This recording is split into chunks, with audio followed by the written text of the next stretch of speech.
The Chennai Silson Wow Summer Sale. Let the celebrations begin.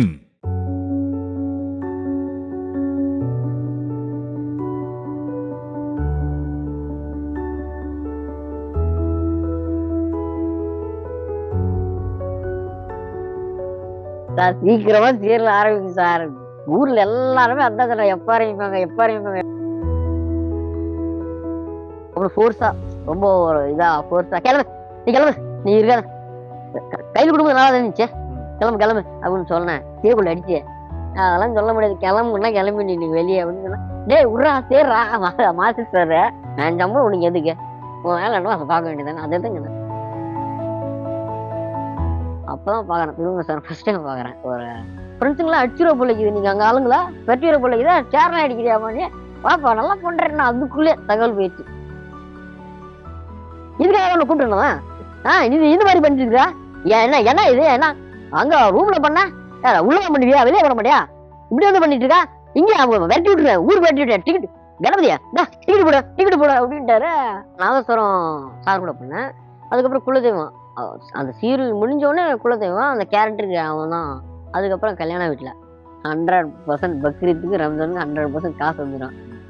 Compulsory Vishesh பண்ணுவார், கால் பண்ணி அம்மா கிட்ட பேசுவார், எங்கிட்ட பேசுவார். சீரியல் முடிஞ்சியே 3 மாதம் வேலை இல்லாமல் சுற்றிட்டு இருந்தேன். அப்போ வீட்டு வாடகை எதுவுமே கட்டலைண்ணா. அதுக்கப்புறம் சார் நடுவில் திடீர்னு கால் பண்ணி, டேய் 4வது சீரியல் நேம் ஏதாவது சொல்லியிருக்காங்களா, இல்ல ஏதோ மெட்டி ஒலி பார்ட் 2 அது இதுன்னு சொல்லி ஒரு தகவல் வந்திருக்கு, உங்களுக்கு என்ன தகவல்? விகட நேயர்களுக்கு வணக்கம். நம்ம இப்ப பார்க்கக்கூடிய சிறப்பு விருந்தினர் யாருன்னு கேட்டா, இல்லங்கள் தோறும் இல்லத்தரசிகள் கிட்ட ஒரு நல்ல அறிமுகமான ஒரு சின்னத்திரை நடிகரும் கூட. காஜா அப்படின்னு சொன்னா எல்லாருக்கும் அந்த நடிகர் யாருன்னு தெரிஞ்சிருக்கும் இந்நேரத்துல. அவரோட ஒரிஜினல் நேம் ஃபிரோஸ். காஜா ஃபிரோஸ்னு சொன்னாதான் எல்லாருக்கும் தெரியும். இன்னைக்கு இந்த கொரோனா காலகட்டத்துக்கு பிறகு வந்துட்டு அவருக்கு சரியான வாய்ப்புகள் அமையாததுனால சொந்த ஊரான தருமபுரி பக்கத்துல இருக்கக்கூடிய ஒரு செல் ஷாப்ல ஒர்க் பண்ணிட்டு இருக்காரு. அவரை நம்ம சந்திக்கலாம். அவர்கிட்ட சந்திச்சு நிறைய கேள்விகளும் கேட்கறதுக்கு இருக்கு. வணக்கம் சார். வணக்கம் சார். சார், உங்களை பத்தின ஒரு சிறிய அறிமுகம். நான் 10வது ஃபெயில்னு அட்டம்ப்ட்டு. நான் 10வது ஃபெயில் ஆன பின்னாடி அதுக்கப்புறம் மொபைல் ஷாப்பில் தான் போய் வேலை பார்த்தேன். செல் வேல்டு அப்படின்ட்டு. ஓனர் பேர் வந்து பவன் அண்ணான்ட்டு. நல்ல டைப், செம்ம டைப்ண்ணா. அவர்கிட்ட தான் வேலை செஞ்சுச்சுண்ணா. திருமுருகன் சாரை பத்தி எப்படி உங்களுக்கு ஒரு அறிமுகம் வந்தது? அதான் அந்த பூபதின்ட்டு அவரு, பூபதி அண்ணா அவரு கடலை சேர்றவர். ஒரு நாள் பேப்பர் எடுத்துட்டு வந்து கொடுத்தாரு. டேய் இந்த மாதிரி இந்த பேப்பர் கட் பண்ணிட்டு போகணும், அது அட்வர்டைஸ் இருக்கு, நடிக்க விருப்பப்படுறவங்க யார் இருக்காங்களோ அவங்களும் நடிக்க வரலாம், அவங்க நடிக்க வரலாம்லாம் இல்லை. இந்த ஹைட்டு கம்மி ஹைட்டு பெரியவங்க முதிர் யார் நடிக்கிறதுக்கு விருப்பப்படுறீங்களோ அவங்க எல்லாமே வரலாம் அப்படின்ட்டு காமனாக இருந்துச்சு. யார் வேணா வந்து நடிக்கலாம் அப்படின்ட்டு. அது பேப்பர்னா பேப்பர் கொடுப்பாங்க, அந்த பேப்பர் கட் பண்ணி எடுத்துன்னு போகணும். அந்த பேப்பர் இருந்தால் தான் உள்ளவே விடுவாங்க. செக்கிங்ல இருக்கலாம், அதெல்லாம் பார்த்து உள்ள விடுவாங்க. பேப்பர் கட் பண்ணி அவன் எடுத்துன்னு வந்து பேப்பர் கொடுத்தான், பூபதின்றவர் அந்த அண்ணா. இத்தனைக்கும் அவரும் நானும் சண்டை போட்டுக்கிட்டே இருப்போம். அந்த நைட்டு கூட சண்டை. காலைல வந்து அந்த மனுஷன் பேப்பர் கொடுக்குறாப்புல, தடா நடிக்க விருப்பப்படுறத இந்த பேப்பர் எடுத்துருப்பான். ஏன்னா போய் நைட்டு தான் சண்டை போட்டிருக்கோம், ஒரு மனுஷன் வந்து பேப்பர் கொடுக்குறான், நான் ஓட்டுறான் அப்படின்னு தான் நான் நினைப்பேன். நானும் அப்படி நினச்சி நானும் அப்படி தான் இருந்தேன். அதுக்கு வேறு பார்த்தா பேப்பரில் இருந்துச்சு உண்மைன்னு நடிக்க விருப்பப்படுறவங்க வந்து நடிக்கலாம் அப்படின்ட்டு. சரின்ட்டு அந்த பேப்பர் கட் பண்ணிட்டு நான் போய் ஓனர்கிட்ட சொன்னேன். ஆனால் இந்த மாதிரி நடிக்க வாய்ப்பு வந்திருக்கு, நான் போகிறேன், நான் போய் பார்க்குறேன் அப்படின்ட்டு. உடனே ஓனரு, வேணாம் அதெல்லாம் ஒன்றும் போகாத, நான் சொல்கிறேன் அப்போ போறியா, இப்போல்லாம் போகாத, அதெல்லாம் கிடைக்குமா கிடைக்காதெல்லாம் தெரியல, வேணாம் அப்படின்னு. இல்லைண்ணா நான் போய் தான் ஆகணும் அப்படின்னோடனே சரி ஒரே காலம் நின்ட்டேன். நான் போகணும், நான் போய் பார்க்கணும். ஃபஸ்ட்டு போனால் தானே என்ன ஏதுன்னு தெரியும், நான் போகிறோம் அப்படின்ட்டு. சரி போடா அப்படின்ட்டு. சரி போ அப்படின்னு அனுப்பிச்சி விட்டார். உள்ளே போனால் ஒவ்வொருத்தருக்கும் டோக்கன் கொடுப்பாங்க. Token number 13. என் பர்த்டே டேட்டு 13. எனக்கு பொண்ணு பார்த்ததும் 13. எல்லாம் 13 அமைஞ்சது. ஏன்னா நான் 13 அமையுது, அது ராசி மாதிரி நான் இது சொல்லலை, அமைஞ்சிச்சு 13. ஒரு லக் நம்பர் மாதிரி. லக் நம்பர் மாதிரி. சரி எடுத்துட்டு உள்ள போனேன். உள்ள போனோடனே எல்லாரும் உட்கார வச்சாங்க. ஃபர்ஸ்ட் போனோடனே ஜூஸ் கொடுத்தாங்க. ஜூஸ்லாம் குடிச்சோம். ஜூஸ்லாம் குடிச்சோடனே சரி உட்காருங்கன்னு எல்லாம் உட்கார வச்சாங்க. உட்கார வச்சுட்டு பின்னாடி 3 இடத்துல ஆடிஷன் நடந்துச்சு. இந்த சைடு ரூம்ஸ் மாதிரி மண்டபம், அது மண்டபம். மணமகள் இவங்க அற அவங்க அறன்னு இருக்கும்ல, அந்த மாதிரி அற மேலே மாடியில் ஏறி மேலே போனோம். அப்படி நாங்கள் உட்காந்து பார்த்துருக்கோம், எல்லாம் நிற்கிறாங்க மேலே. அது யாருன்னு தெரியல. அதுக்கப்புறம் தெரியும் அவங்கலாம் டைரக்டர்ஸு. திருமுருகன் சார் இல்லை, திருமுருகன் சார் உள்ளே இருந்திருக்காரு. அது மேலே பார்த்தோன்னே எல்லாம் சார்லாம் நிற்கிறாங்க, நிறைய சார் இருக்காங்க. அங்கே அந்த இடத்துல விஜயராஜன் இருந்தாப்புல. அந்த மனுஷன் நல்லா டைப் அது எல்லாம் நின்னுட்டு இருந்தாங்க. எல்லாம் நின்னுட்டு இருந்தபோது ஒவ்வொருத்தரா போவாங்கல்ல. சரி, இப்போ ஒருத்தர் போயிட்டு வந்த பின்னாடி ஒருத்தர் இருக்காருன்னா, "என்ன கேட்டாங்க? என்ன கேட்டாங்க?" ஆ. இப்படி சொல்லுது. அதெல்லாம் இல்ல. அதெல்லாம் கேட்கல. ஏதோ நடக்குது. அவ்வளோதான். என்னத்த கேட்டு என்னத்த பண்ண போறோம்? எப்படி அவங்களுக்கு கேட்ட கேள்வி நம்மளுக்கு கேட்க மாட்டாங்க. மாத்தி தான் கேட்பாங்க.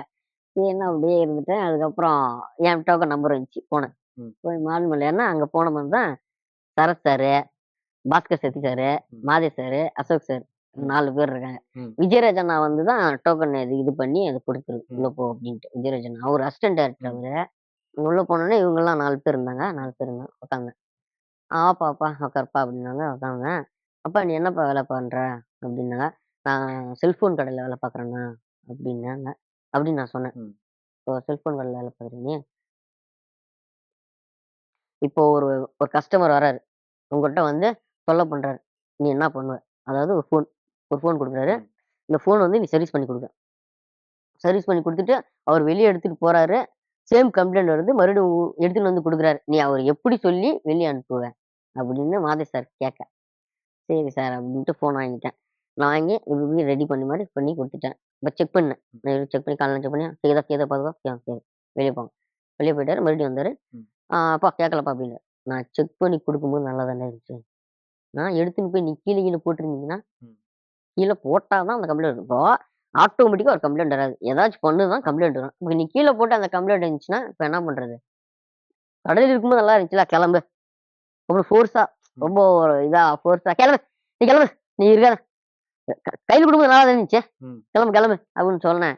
அவரு வந்து, ஓகேப்பா. Okay, okay. இல்லப்பா அதே கம்ப்ளைண்ட் தான் இருக்கு. நீ என்ன இது? டேய் கிளம்புன்னா கிளம்பிடணும். சும்மா நீ பேசிட்டு இருக்கக்கூடாது. போ கிளம்பு" அப்படின்றான். சரிப்பா, சரிப்பா, ஓகேப்பா.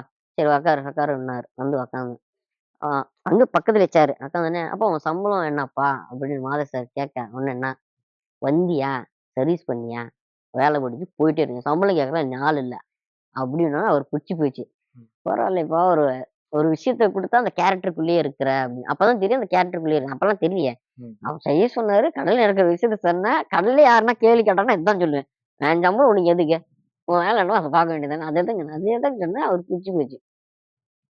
புடிச்சு போய், "இல்லப்பா கேரக்டருக்குள்ளயே வராத. உண்மையா சம்பளம் என்ன?" அப்படின்னு கேட்க நான் டேபிள் அடிச்சு, "அதெல்லாம் சொல்ல முடியாது. கிளம்புன்னா கிளம்பி நீ வெளிய" அப்படின்னு சொன்னா, "டேய் உட்றா சேர்றா" மாஸ்டர் சாரு மாதேஷ் சாரும் பாஸ்கர் சார், "ஏய் உடுப்பா அத உட்டுரு. அதுல உட்டுரு. இப்ப கதைக்குள்ள வராத. இப்ப நான் இங்க இங்க நடக்கிற விஷயத்த பேசு" அப்படின்னு சொல்லு அப்படின்னு. "சரி சார். இந்த மாரி தான். இந்த அளவுக்கு தான் சம்பளம் இருக்கு. இதெல்லாம் பண்ணிட்டு இருக்கேன்" அப்படின்னு சொன்னேன். சரி. டோக்கன் மறுபடியும் எழுதி, "நீ வெளிய உட்காரு. அ சாரு அதுக்கப்புறம் கூப்பிடுவாரு போறேன்" அப்படின்ட்டு. அப்பதான் பார்க்குறேன். திரும்ப சார் ஃபர்ஸ்ட் டைம் பார்க்குறேன். ஒரு அ சார் இப்போ இப்ப நெறைய பேரு நெறைய ஆக்டர்ஸ் பார்த்துருப்போம்ல. இவங்கலாம் யாரும் வரமாட்டாங்க. இந்த டீம் வரவே வராது. இப்ப சார பார்க்கணும்னே சார பார்த்தேன். திரும்ப சார் இதுதான் அப்படின்னு. "சார் வணக்கம் சார்" அப்படின்னேன். வாப்பா, வாப்பா, வாப்பா உள்ள வாப்பா. எங்கனப்பா? எங்க எங்க ஃப்ரெண்ட்ஸுங்கலாம் அடிச்சிருவ போல இருக்குது. நீங்க அங்க ஆளுங்கள வெட்டிருவ போல இருக்குதே. சேர்லாம் அடிக்கிறியாம்மா நீ? வாப்பா நல்லா பண்றேன்னா அதுக்குள்ளயே தகவல் போயிருச்சு. ஆ. ஃபோன் பண்ணி சொல்லிட்டு இருக்காங்க. "நல்லா பண்றப்பா, நல்லா பண்ற போல" சொன்னாங்க. "வாப்பா, வாப்பா உள்ள உட்காரு. வாப்பா, வா." உட்கார வச்சாரு. உட்கார வச்சோனே, அப்பா என்னப்பா எந்த ஊரு? எந்த ஊரு?"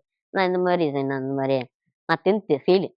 10த் வந்து ஃபெயில். நான் தர்மபுரி 10த் படிச்சேன். ஃபெயில் ஆயிட்டேன். ம். அவ்வளோதான் சார் அப்படின்னு. சரிப்பா. அதுக்கப்புறம் தான் நாதஸ்வரம் சீன். நாதஸ்வரம் சீன் போனோமா, 10 நாளுக்கு அப்புறம் தான் எனக்கு ஷூட்டிங் எடுத்தாங்க. ம். போயி கேமரா கீமரா எதுவுமே இல்லாம பண்ணிட்டோம். அதுக்கப்புறம் கேமரா நிக்க வச்சு பண்ணா கே பே பே பே கே பே பே பே பே பேன்னுது. ம். சரியான டென்ஷனு. காரைக்குடி வெயில் எப்படி இருக்கும்? பொட்ட வெயில் அப்படி அடிக்குது. ஒரு ஏகப்பட்ட டேக்கு. சார் டென்ஷன் ஆயிட்டு, "இதுக்காக உன்ன கூட்டிட்டு வந்தோம். நீ இந்த மாரி பண்ணிட்டு இருக்கிற? என்ன என்ன இது? என்ன அங்க ரூம்ல பண்ண? உள்ள வர பண்ணுவியா? வெளிய வர மாட்டியா? இப்படி வந்து பண்ணிட்டு இருக்க? இங்க விரட்டி விட்டுருவேன். ஊருக்கு விரட்டி விட்டுருவேன். டிக்கெட் கணபதியா இந்தா டிக்கெட் போடு, டிக்கெட் போடு" அப்படின்ட்டாரு. பாக்கிறேன் என்னடா இது? சார் இல்ல சார் நான் பண்றேன் சார். நான் பண்றேன் சார் அப்படின்னோனே, அதுக்கப்புறம் அ திட்டு வாங்குனாவது ஓகே ஆயிடுச்சு டேக்கு. ம். கிளீனா பண்ணிட்டேன். அப்ப ப்ராம்படிங்ல சைக்கிள் சீன் வராது. அதுக்கப்புறம் அது ஓகே ஆயிடுச்சு. அதுக்கப்புறம் அடுத்த ஏரியா போனோம். அடுத்த ஏரியா போய் அங்கேயும் சைக்கிள் சீனு. அங்கேயும் ப்ராம்படிங்ல. அங்கேயும் ஓகே ஆயிடுச்சு. அப்பாடா தப்பிச்சிட்டேன்டா சாமி அப்படின்னு நினைச்சுட்டு இருந்தேன். அதுக்கப்புறம் தான் எனக்கு அடுத்து ஓகே வேலை வாங்கிக்கலாம் அப்படின்னு சொல்லி அடுத்த சீன் ஏகப்பட்ட சீன் தான். நல்லா நல்லா சீனு. திருப்பூர்லலாம் செம்ம ஓட்டம் ஓடியிருக்கேன். அந்த சீன்லாம் சாருக்கு வந்து எங்கெங்கிருந்தோ கால் வரும். மலேசியா, சிங்கப்பூரு நெறைய ஏகப்பட்ட இடத்துலருந்து தான் கால் வரும். யூடியூப்ல போடுவாங்கல்ல, யூடியூப்ல நல்லா கமெண்ட்ஸ் நல்லா ஓடியிருக்கான், நல்லா பண்ணான், நல்லா இது அப்படின்னு. சிங்கப்பூர் சீன்லாம் கொஞ்சம் தாண்டி தான் அது கால் வந்தது. ஒரு ரொம்ப நாள் ஆயிடுச்சு. அதுக்கு நடுவுல ஒரு 3 மாசம் 3, 4 மாசம் கேப்ண்ணா. ஆ இங்க சேலத்துலருந்து பஸ் ஏறுறேன் திருச்சிக்கு. ஒரு பாட்டி பார்த்துருச்சு. பார்த்துட்டு பாட்டி, "அப்பா அப்பா அந்த காசப்பா தானே? நீங்க கோபி குடியிருக்கிற பையன் தானே இவரு?" "ஆமா, ஆமா. கோபி குடியிருக்கிற பையன் தான்." "ஆமா, அவர பத்தி அவரு என்ன சொன்னாலும் நீ ஏன் கேட்கறதில்ல? அவர ஏன் நீ எதிர்த்து பேசுற? அண்ணனா அவரு. ம். அண்ணன எதுக்கு எதிர்த்து பேசுற? என்ன இது பண்ணிட்டு இருக்க? எந்த ஊர் பொண்ணு நீ? கூட்டிட்டு போய் நான் விடுறேன். வா போலாம்." அப்படின்னு. "இல்லம்மா நான் ஷூட்டிங் தான் போறேன். நான் காரைக்குடி போணும். நான் தூரமா போணும். நான் போய்க்கிறேன்" அப்படின்னேன். "நான் திருச்சி வரைக்கும் போறேன். என் கூட வந்து உட்காரு. உட்காந்து நானே அவன் டிக்கெட் எடுப்பேன். நான் தான் உன்ன கூட்டு போய் பத்திரமா எங்க விடணுமோ அங்க விடுறேன்." அடிச்சு ஏறி உட்காந்து சேலத்துலேருந்து திருச்சி வரைக்கும் 4 மணி நேரம் டிராவலு. ம். ஒரு பொட்டு கூட தூங்காம பேசிக்கின்னே வருது அந்த பாட்டி என் கூட. அது வீட்ல ஒரு புள்ளையா நடிக்குது. புரியுது. ஒரு பெரிய மனுஷன பேசுனா, இந்த சின்ன பையன் எதுக்கு எதிர்த்து பேசுறான்? பெரிய மனுஷன மரியாதை இல்லாம என்னத்த பழகுறது? அந்த மாரி நெனச்சுக்கிட்டு இருந்தேன். அப்ப அந்த அளவுக்கு ரீச் ஆயிருக்கு அந்த கதை. என்னோட கேரக்டர் வந்து அந்த அளவுக்கு ரீச்ண்ணா. 3, 4 மாசத்துலயே சரியான ரீச்ண்ணா. இப்ப இந்த விஷயம் நடந்துச்சா, அதுக்கப்புறம் திருச்சி வந்துருச்சு. திருச்சி வந்து பஸ் விட்டு இறங்கணும். இறங்குனோனே கையில ரூ. 100 கையில காசு ம். குடுத்து, "இந்தா வச்சுக்கோ" அப்படின்னு. "பாட்டி எதுக்கு பாட்டி காசு? காசுலாம் ஒண்ணும் வேணாம் பாட்டி. ஒண்ணும் வேணாம். நீ வச்சுக்க பாட்டின்னா" பட்டார்ன்னு அடிச்சிருச்சு. ஆ. அடிச்ச உடனே அப்படியே பஸ்ல எல்லாமே வந்து கூட சேர்ந்துட்டாங்க. ஆ. ஏதோ வயசானவன் வந்து ஒருத்தன போட்டு அடிச்சிட்டு இருக்கா. என்ன இது திருடன் கிருடன்னு நெனச்சுட்டாங்களா என்னன்னு தெரியல. கூட சேர்ந்து போச்சு. என்னப்பா எது இப்ப இது பண்ணு. "ஆ இல்ல அண்ணே, நான் சீரியல் நடிக்கிற பையன். பாட்டி காசு ரூ. 100 குடுத்துச்சு. நான் வாங்கல. அதனால அடிச்சு புடிச்சுண்ணா அவ்வளோதாண்ணா." உடனே சுத்திருவாங்க. பாசமா அடிச்சிருக்காங்க. பாசமாரி. அதுவும் சுத்திருவாங்களா. "அப்பா பாட்டிக்கு குடுக்குறாங்க. நீ வாங்கிக்கப்பா. அதெல்லாம் ஒரு உங்களோட ஆசீர்வாதம் அதெல்லாம் நீ ம். வாங்கி வச்சுக்கோ. வாங்கிக்கோ." எல்லாம்ண்ணா பஸ்ல ஒருத்தர் கூட "வேணாம் பாட்டி விடு பாட்டி. போட்டு விடு பாட்டி. அவன் தான் வேணான்றான். விடு போட்டு போட்டும்." அப்படிலாம் சொல்லவே இல்ல. வய அவ்ளோ பேர் வயசானவங்க குடுக்குறானுங்க. அவங்கலாம் இதுடா வாங்கிக்கோ. அவங்கலாம் ஆசீர்வாதம். அதெல்லாம் வேணாம்லாம் சொல்லக்கூடாது. பெரியவங்களுக்கு குடுத்தா வேணாம்னு சொல்லு. வாங்கிக்கோன்னு ரூ. 100 காசு வாங்கிட்டு நான் போறேன். டேய் கூப்பிட்டேன். நீ காரைக்குடி தானே போணும். நான் உன்ன இறக்கிறேன் வா. வரேன்" அப்படி. "பாட்டி நீ கம்முனு இரு. நான் போய்ப்பேன். நான் நெறைய வாட்டி வந்து போயிட்டுருக்கேன். நான் போய்க்கிறேன் விடு" பாட்டின்னு. அதுக்கப்புறம் விட்டுச்சு. அதுக்கப்புறம் நான் போய் பஸ் ஏறி போனேன். அந்த மாரி ஆயிப்போச்சு. அதுக்கப்புறம் போய் சார் கிட்ட சொன்னா, சார் விழுந்து விழுந்து சிரிக்கிறாரு. "சார் என்ன சார் நீங்களும் சிரிக்கிறீங்க? அசிங்கமாயி போச்சு சார்" அப்படின்னா, "அப்படிதாங்க நடக்கும்" அப்படின்ட்டு. இப்போ நாதஸ்வரம் வாய்ப்புக்கு பிறகு அடுத்த சீரியல் வாய்ப்பு எப்படி உங்களுக்கு கிடைச்சது? அதான் நாதஸ்வரம் சார் கூட பண்ணேன். அதுக்கப்புறம் குலதெய்வம். அ அந்த சீரியல் முடிஞ்சோனே குலதெய்வம். அந்த கேரக்டருக்கு அவன் தான் நான் என் கேரக்டர் அது பண்ணியிருந்தாரு. சாண்டா எனக்காகவே பண்ணியிருந்தாரு அது. ம். சமையல் மாஸ்டர் மாரி அது. மொட்டை அடிச்சுட்டு ம். சமையல் மாஸ்டர் மாரி பண்ணேன். அதுவும் ஓரளவு நல்ல ரீச். அதுக்கப்புறம் கல்யாண வீட்ல. கல்யாண வீட்ல சிங்கப்பூர்ல வந்து நானும் சாரும் மாட்டிப்போம். 2 பேர். ம். சிங்கப்பூர்ல 2 பேரு. நல்லா டிஆர்பிலாம் வெயிட்டான டிஆர்பி கல்யாண வீடு. கல்யாண வீட்லலாம். அது பண்ணாங்க. அதிலும் நல்ல பேரு. காஜான்ற பேர எப்படி வந்து உங்களுக்கு சூஸ் பண்ணாரு? அ இப்போ டைலர் கடை. ம். நான் காஜா தைக்கிற பையன். ம். அது அப்படியே முஸ்லிம்ஸ்ல கூட காஜான்னு பேரு. ஹாஜா. காஜா. முஸ்லீம்ல ம். ஹாஜான்னு பேர் இருக்கு. நான் காஜா தைக்கிற பையன். காஜா. சாரு சார் தான் சொன்னாரு. காஜா வச்சுடலாம்ப்பா பேர் காஜாலாம். இவரு நம்ப மாதேஸ்வரம். சார் காஜா முஸ்லீம் பேர் இருக்கு சார். ம். முஸ்லீம் பேரு இருக்கு. வச்சுருங்க சார். அதே இருக்கட்டும் சார். அவரு பேர் வச்சுட்டேன் அப்படி. அதனால அந்த பேர் காஜான்னு வந்துச்சு. இப்ப நான் எங்க போனாலும் என் பேர் வந்து அவ்வளவா ம். ஃபைரோஸ் என் பேரு. ஃபைரோஸ்லாம் சொல்ல மாட்டாங்க. காஜா. காஜா அந்த சீரியல் நடிக்கிற பையன் காஜா. ம். அந்த மாரி. 4வது சீரியல் நேம் ஏதாவது சொல்லியிருக்காங்களா? இல்ல ஏதோ மெட்டி ஒலி பார்ட் 2 அது இதுன்னு சொல்லி ஒரு தகவல் வந்திருக்கு. உங்களுக்கு என்ன தகவல் வந்தது? சுத்தமா எதுவும் இல்லண்ணா. ஆடிஷன் கூப்பிட்டாங்க. ம். ஆடிஷன் போனோம். இப்போ 4த். ஆடிஷன் ம். அதனால ஆடிஷன் போனோம். ஆடிஷன் பண்ணோம் முடிஞ்சுச்சு. அதுக்கப்புறம் வந்துட்டோம். அவ்வளோதான். அதுக்கப்புறம் அந்த டெ இது இல்ல டச் அந்த இல்லங்க. ஆடிஷன்ல யார் யார் கலந்துக்கிட்டாங்க? உங்க சக நடிகர்கள் யார் யார் வந்திருந்தாங்க? புதுசு தானே. எல்லாமே புது எல்லாம் புது முகங்கள். ஆளுங்க தான். ம். அவரு எல்லாமே எப்பவுமே புது ஆளுங்க தானே. ஆனா என் லக்கு பாருங்க. அவரு எப்பவுமே புதுசு புதுசா தான் எடுப்பாரு. ஆனா பழசுன்னு பார்த்தா நான் மட்டும் தான் இருக்கிறேன். ம். என்னமோ இருக்கிறேன். அது வரைக்கும் நான் சந்தோஷப்படுறேன்ப்பா. ம். அட்லீஸ்ட் வேலை கிடைச்சுட்டா நல்லது தான். மற்ற இயக்குனர்கள்ட்ட இருந்து அழைப்பு ஏதாவது வந்திருந்ததா? வந்திருக்கு. அப்ப வந்து கொஞ்சம் டேட் ப்ராப்ளம் கொஞ்சம் டைட் ஆகும்ல. அதனால நானே சொல்ல மாட்டேன் சார்கிட்டயும். ம். பேசாம இருந்துருவேன். சார் மறுபடியும் எனக்கு எப்ப சார் வரும்? என்ன ஏதுன்னு நம்ம இதே கேட்பேன் சார்ட்ட. இந்த மாசம், அடுத்த மாசம் அந்த மாரிலாம் வரும் அப்டின்னாரா. ஆனா சொன்ன மாரி வரும். இப்ப இருக்கக்கூடிய இயக்குனர்களை தவிர்த்து சேனல்களுமே வந்துட்டு ஆர்டிஸ்டுகள் எல்லாம் வந்து தேர்வு பண்றாங்க. அப்படி எந்த சேனலாவது உங்கள வந்து கூப்பிட்டுருக்காங்களா? தேர்வுக்காக? இல்ல அதுக்கப்புறம் எதுவும் இல்லண்ணா. அந்த சேனல் தரப்பு. கொரோனா வந்துச்சுல, கொரோனாலேருந்து வெளிய வந்தேன்ல, வெளிய வந்தோனே எதுவுமே எந்த தகவலுமே இல்ல. ம். எல்லாம் பேன் ஆயி போச்சு. இப்ப கொரோனாவு அது 1 வருஷம் கேப்பு. 1 வருஷத்துல எல்லாம் மறந்து போயிட்டாங்க சினிமாக்காரங்க. ம். அந்த சைடு யாருமே எதுவுமே சென்னை சைடே எதுவும் யாருமே கண்ணு தெரியல படலங்க. அவரும் கூப்பிடல. ஊர் சைடுலாம் ஏன் போல? ஏன் போல? எதுக்கு போல? ஏன் என்ன ஆச்சு? என்ன ஆச்சு? அப்படின்னு தான் கேட்பாங்க. இப்போ கடையில இருக்கேன்ல ஸ்மார்ட் மொபைல்ல கூட, ஸ்மார்ட் மொபைல் கூட நெறைய பேர் வருவாங்க. அவர் வந்து, "அப்பா நான் எங்கேயோ பார்த்துருக்கேன்ப்பா." "நான் எங்க பார்த்தேன்னு தெரியல. எங்க பார்த்துருக்கேன்? எங்க பார்த்துருக்கேன்?" அதுக்கப்புறம் நீங்களே சொல்லுங்க. என்ன பார்த்துருப்பேன்? என்ன டிவில பார்த்தீங்களா? எங்க பார்த்தீங்களா? நான் சொல்ல பார்த்துருக்கப்பா. நான் அந்த மாரி கடுப்பிடிக்கிறாங்க. அவ்வளோதான். வாய்ப்பு கொஞ்சம் கிடைக்காத கொஞ்சம் இந்த சூழல் எப்படி இருக்கு? கஷ்டமா தான் இருக்குது. இப்போ ஒரு இடத்துல நல்லா இருக்கோம். இப்ப அந்த இடத்த விட்டு கீழ இருக்கிறோம்னா, "ஏன் நீ அங்க போல? என்ன ஆச்சு? இப்ப என்ன உன் இது? இப்ப நீ சரியில்ல." புரியுதா? அப்ப நான் சரியில்லன்னு அர்த்தம். வேலை கிடைக்கலன்னு. அந்த மாரி ஆயிப்போச்சு. அது கஷ்டம் தான். அது அப்படியே ஒரு மாதிரி நானும் வேலை இல்லாம சுத்திட்டு இருந்தேன். அதுக்கப்புறம் அ நம்ம கராமத் அண்ணன் எங்க ஓனரு அவரு தான் ஃபோன் பண்ணி கேட்டாங்க. இந்த மாரி வேலைக்கு வரேண்ணா அப்படின்ட்டு. அதுக்கப்புறம் தான் அந்த மனுஷன் வேலை குடுத்தனால, கொஞ்சம் வரப்போறவனுக்கு தெரியுது. இல்லன்னா சுத்தமா தெரியாது நான் யாருன்னு. அவ்வளோதான். இடைப்பட்ட காலத்துல திருமுருகன் சார்கிட்ட இருந்து கால் ஏதாவது வந்திருந்தா? ஏய் ரம்ஜானுக்கு கால் வரும். ஆ. ஆ துணி வாங்க காசு குடுப்பாரு. பிரியாணி கேட்பாரா? பிரியாணி கேட்பாரா? நான் எடுத்துட்டு போக முடியாது.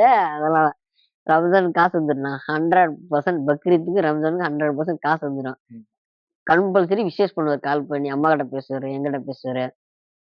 அம்மாகிட்ட ஃபோன குடுக்க சொல்லி, இவன் ஒழுங்கா வேலைக்கு போயிட்டு இருக்கானா? இல்ல ஊர் சுத்திட்டு இருக்கானா? என்ன ஏதுன்னு பார்க்க சொல்லி அதெல்லாம் பார்ப்பாரு. அதெல்லாம் இதுவரையும் நான் பார்த்துக்கிறேண்ணா அவ்வளோதான். இப்போ சீரியல் முடிஞ்சே 3 மாசம். வேலை இல்லாம சுத்திட்டு இருந்தேன். அப்போ வீட்டு வாடகை எதுவுமே கட்டல நான். அதுக்கப்புறம் சார் நடுவுல திடீர்னு கால் பண்ணி, "டேய் என்னடா பண்ணிட்டுருக்க? எதுல பண்ணிட்டுருக்க?" அப்படின்னாரு. "சார் இல்ல சார் வேலை தேடிட்டு இருக்கேன் சார். வேலைக்கு போகணும் சார்."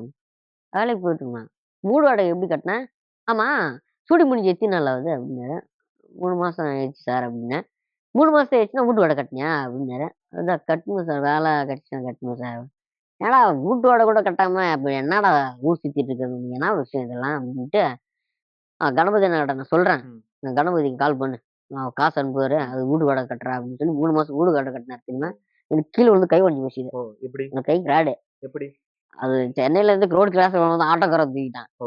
அது ஆக்சிடென்ட் ஆயி போச்சு. ஃப்ரெண்டு வண்டியில கூட்டு போனது. என்னன்னு தெரியல. இருட்டுல வந்து தூக்கிட்டான். அதுக்கு ஹாஸ்பிட்டல் செலவு. எங்க எத்தன மந்த் ட்ரீட்மெண்ட்ல இருந்தீங்க? எல்லாம் 3 நாளு ம். என்ன நடந்துச்சுன்னு தெரியல. ம். இந்த அடி இந்த ஓ! இடத்துல.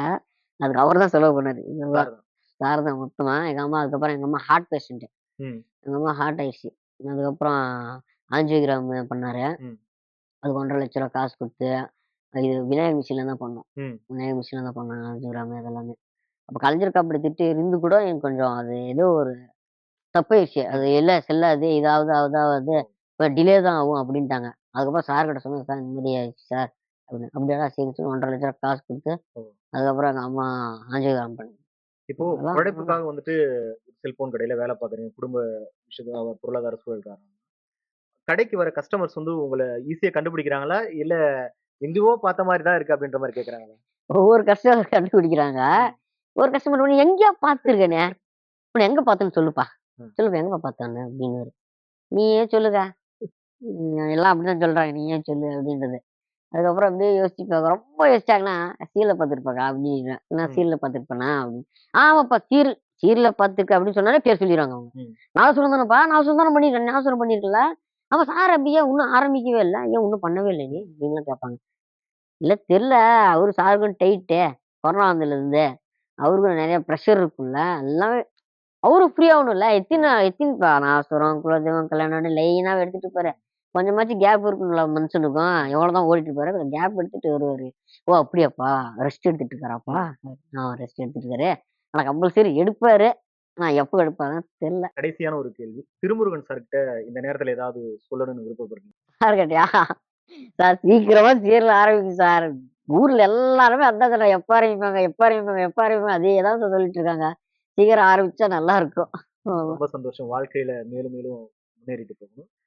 இந்த சின்ன திரையில இருந்து ஒரு வெள்ளித்திரையை நோக்கி நீங்க நகரணும். வாழ்த்துக்கள். வாழ்த்துக்கள். நன்றி, நன்றி. The Chennai Silks in Wow Summer Sale. Let the celebrations begin.